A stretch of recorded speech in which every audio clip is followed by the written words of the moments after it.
자살의 유혹에 침을 뱉어라.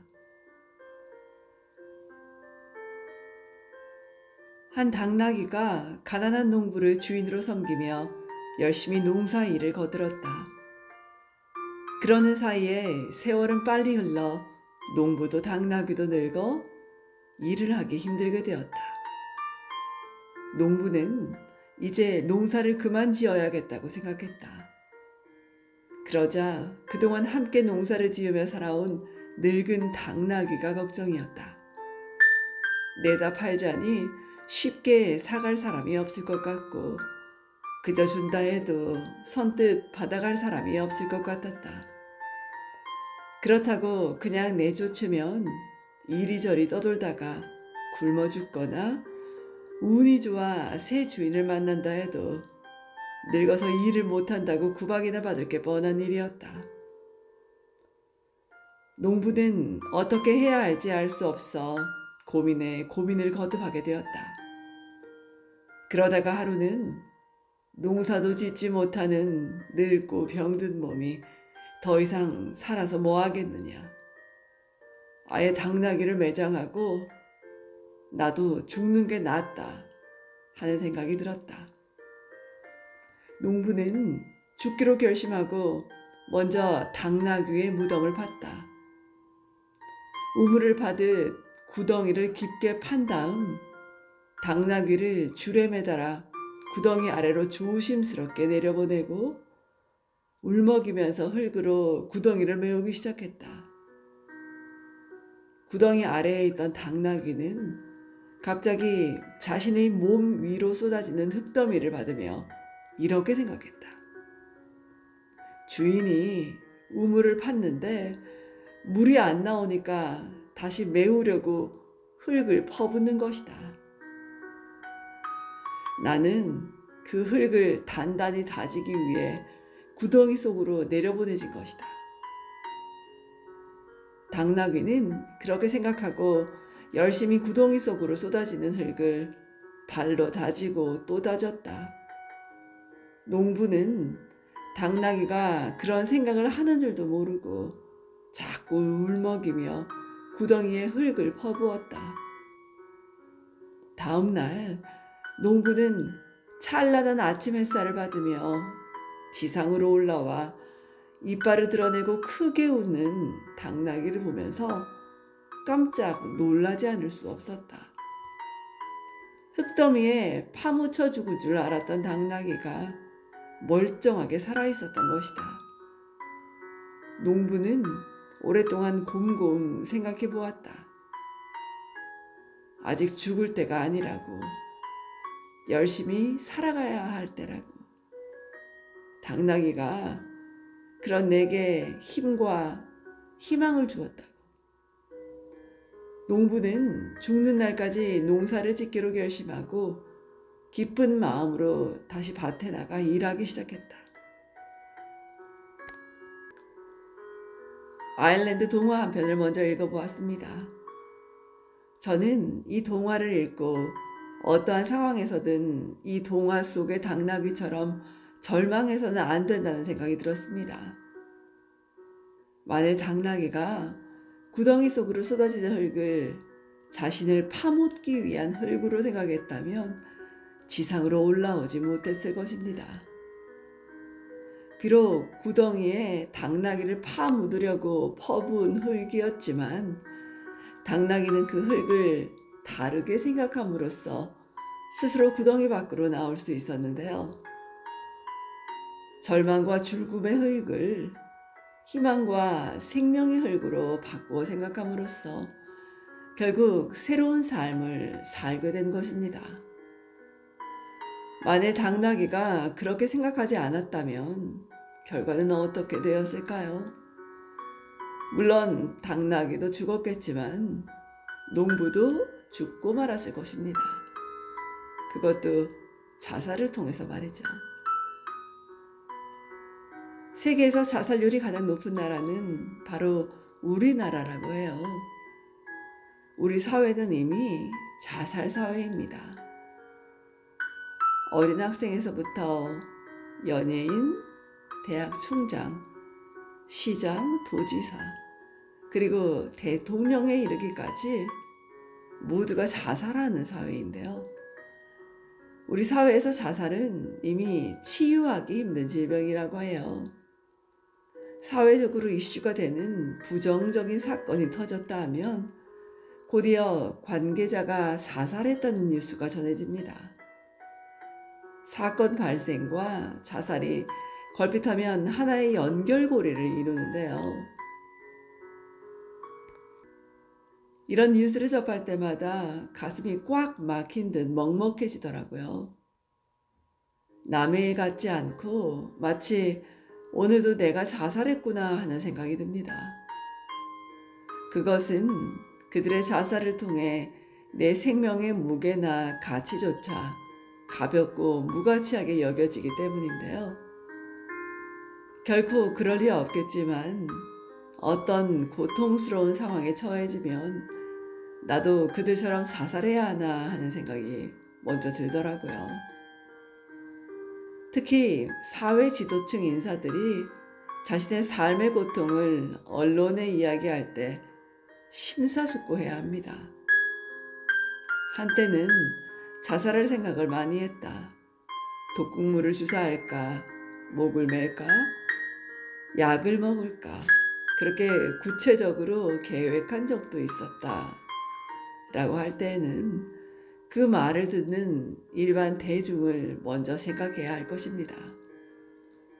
그것은 자신의 삶이 그만큼 고통스러웠다는 것을 강조하기 위한 것이겠지만 은연중 우리 사회 구석구석을 향해 저런 사람도 자살하려고 했는데 하는 생각을 바이러스처럼 널리 퍼지게 만듭니다. 저는 몇 해 전 수능 1교시 언어 영역 시험을 치르고 고사장을 빠져나와 아파트 옥상에서 투신 자살한 남원의 한 여고생에 관한 보도를 지금도 잊을 수 없는데요. 수능 시험을 좀 못 치렀다고 해서 그것이 목숨마저 버릴 만한 일이었을까요? 가족 중에 자살한 이가 있으면 그것은 남은 고통이 평생 안고 가야 할 고통의 짐입니다. 제가 아는 분 아버지가 자살한 가족은 명절날 형제들끼리 만나도 서로 아버지 이야기는 꺼내지 않는다고 해요. 영원히 아물지 않는, 끝끝내 가슴속에 날카로운 돌뿌리처럼 박혀있는 그 고통의 상처를 아무도 건드리고 싶지 않아서 그런 거겠죠. 만약 아버지의 죽음이 자연적인 것이었다면 그들은 항상 아버지와의 추억을 이야기했을 것이고 시간이 갈수록 아버지와의 이별의 고통은 사랑과 그리움으로 승화되었을 것입니다. 신문 보도에 의하면 한강에 투신하는 이가 이틀에 1명꼴이고 하루 평균 43명이 자살한다고 해요. 우리 사회가 아무리 자살 사회라 할지라도 이대로 방관할 일은 아닌 듯 싶습니다. 언젠가 한강에 투신했다가 구조대원의 도움으로 살아난 이가 자신의 자살 경험을 적은 노트를 한강대교 난간에 매달아 놓은 적이 있습니다. 자살하려는 사람은 꼭 읽어주세요 라고 쓰인 그 노트에는 차가운 물속에서 숨이 끊어질 때까지 받는 고통의 시간이 살아서 고통받는 시간보다 수천 배, 수만 배 더 길더라 하는 내용이 적혀 있었습니다. 사람은 희망을 잃을 때 자살한다고 해요. 그러나 인간의 가장 큰 죄악은 바로 희망을 잃는 것입니다. 그런 의미에서 자살은 죄악이에요. 절망이라는 죄는 신이 용서하지 않는다고 합니다. 인생의 성공 중에서 자살에 성공한 만큼 부끄러운 성공이 없을 텐데요. 자살이야말로 인간으로서 가장 부끄러운 행위입니다. 자살 행위가 얼마나 부끄러운 것인가 하는 것은 자살 기도가 미수에 그친 사람을 통해서 알 수 있는데요. 실제로 그들은 심한 자괴감에서 한동안 쉽게 벗어나기 어렵다고 합니다. 자살은 자신을 살인하는 행위이며 자살 또한 살인에 속하기 때문입니다. 타인을 죽여야만 살인이 아니라 자신을 죽여도 살인입니다. 자살은 자신에 대한 가장 가혹한 범죄 행위이며 자살자는 자기를 죽인 범죄자입니다.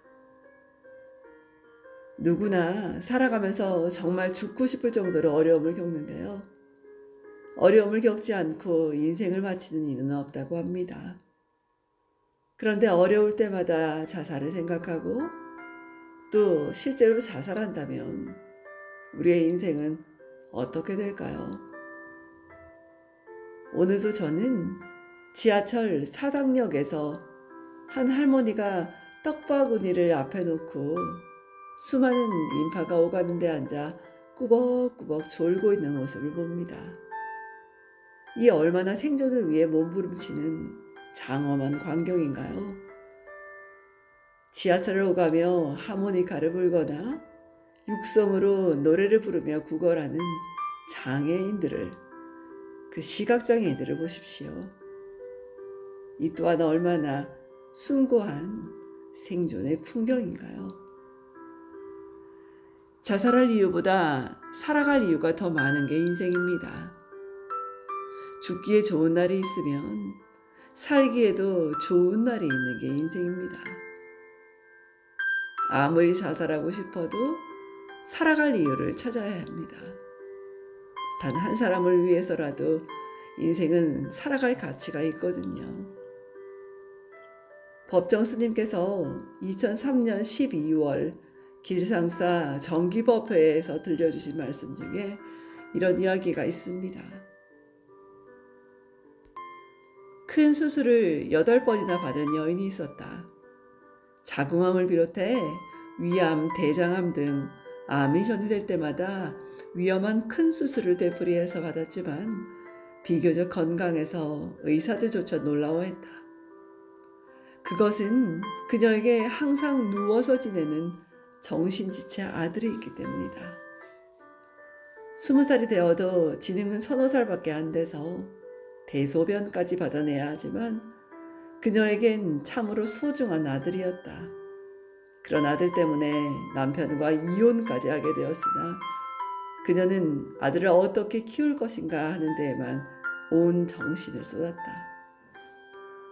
그녀가 밖에서 일을 하고 집으로 돌아오면 하루 종일 혼자 누워있던 아들은 이불 속에서 그녀를 보고 웃음을 가득 띠며 좋아서 어쩔 줄 몰라 했다. 그녀는 그런 아들을 대할 때마다 하루의 피로도 있고 어떻게 해서든지 이 아들을 위해 살아야 한다는 결심을 하곤 했다. 수술한 몸이 너무 아파 차라리 죽었으면 하고 자살도 몇 번 결심했으나 이 아이를 혼자 남겨두고 죽을 수는 없다. 내가 살지 않으면 저 아이는 혼자서 도저히 살아갈 수 없다 하는 생각을 했고 자신의 고통조차 생각할 여유가 없었던 것이다. 이것이 그녀가 8번이나 암 수술을 받고도 살아있는 까닭이었다. 정신지체 아들을 보살피는 어머니의 지극한 정성이 어머니 자신의 죽을 그런 고비나 운명을 몇 번이나 무사히 넘기게 한 것이다.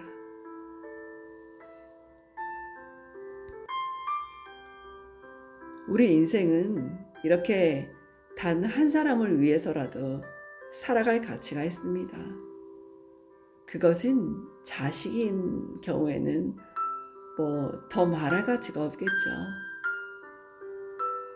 자살을 결심했을 때, 그리고 그 결심을 행동으로 옮기고 싶을 때, 내가 사랑하는 가족, 나를 사랑하는 가족들을 생각해야 합니다. 내가 사랑하지 않으면 안 되는 단 한 사람을 생각해야 할 테고요. 그것이 바로 살아가야 할 이유입니다. 우리가 어떠한 불행 속에서도 살아가야 할 이유는 복잡하지 않아요. 단순합니다. 내가 사랑해야 할 그 사람이 누구에게나 존재해 있기 때문입니다. 그런 사실을 외면하거나 도외시해서는 안 돼요. 내가 이룬 업적 가운데서 가장 위대한 것은 살아있는 것이다. 영국의 천재 물리학자 스티븐 호킹은 그의 환갑기념 심포지엄에서 어느 기자가 당신이 이룬 업적 중에서 가장 큰 업적이 무엇이냐라고 묻자 그렇게 대답했습니다. 그는 온 몸의 근육이 서서히 마비되는 루게릭병으로 20세에 5년이라는 시한부 선고를 받았지만 70세가 된 지금에까지 살아가고 있습니다. 움직일 수 있는 것이라고는 손가락 2개와 얼굴 근육의 일부분 뿐인데다가 폐렴으로 기관지 제거 수술을 받아 목소리마저 잃어버린 스티븐 호킹 박사인데요. 그가 쓴 책 시간의 역사는 40개의 국어로 번역되어 10,000만 부 이상 팔렸습니다. 현대 우주 물리학의 중심 개념인 빅뱅 이론이나 블랙홀 개념 등이 바로 그로 인해서 널리 알려졌는데요. 그렇지만 그는 자신이 이룬 물리학적 업적을 제쳐두고 루게릭병이라는 난치의 병고 속에서도 죽지 않고 살아있다는 사실을 최고의 업적으로 치고 있습니다. 그것은 인간이 살아 존재한다는 사실이 우주보다 더 귀하고 신비롭다는 것을 의미하고 있는데요. 자살은 유행이 아닙니다. 그리고 재산과 명예를 지키는 일도 아닐 테고요. 자살은 그저 자살일 뿐입니다. 자살하면 어려움에 처한 모든 문제가 다 해결될 것이라고 생각한다면 그것은 너무나 안이하고 이기적인 생각이에요. 죽어서 해결될 문제는 살아서도 해결될 테니까요. 자살하지 마라. 다시 태어날 줄 아나 라고 말씀하신 최명란 시인. 인간은 자살해서는 다시 태어나기가 어렵습니다. 인간으로 말이죠.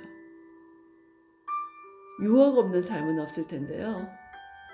우리는 유혹의 강 한가운데에 배를 띄워놓고 사는 것과 같아요. 예수가 악마의 유혹을 받았다는 사실은 인간이라면 누구나 유혹받을 수 있고 그 유혹에 마음이 흔들릴 수 있다는 것을 의미합니다. 그렇지만 자살의 유혹만은 받아서도 안 되고 흘려서도 안 됩니다. 그것은 삶을 완전히 파괴하는 유혹입니다. 저는 그런 유혹에 침을 뱉을 생각이에요.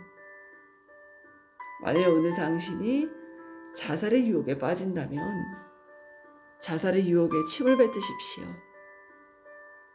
너무나 죄송스러운 가정이지만 만일 법정 스님이나 김수환 추기경께서 자살로 우리 곁을 떠나셨다면 이 시대를 사는 우리의 삶은 그 얼마나 고통스럽고 허망하겠습니까? 혹시 자살을 꿈꾸는 분이 계시다면 제가 쓴 시 별들은 울지 않는다를 꼭 한번 읽어보시길 바랍니다. 자살하지 마라. 별들은 울지 않는다. 비록 지옥 말고는 아무 데도 갈 데가 없다 할지라도 자살하지 마라. 가끔 천사도 자살하는 이의 손을 놓쳐버릴 때가 있다. 별들도 가끔 너를 바라보지 못할 때가 있다.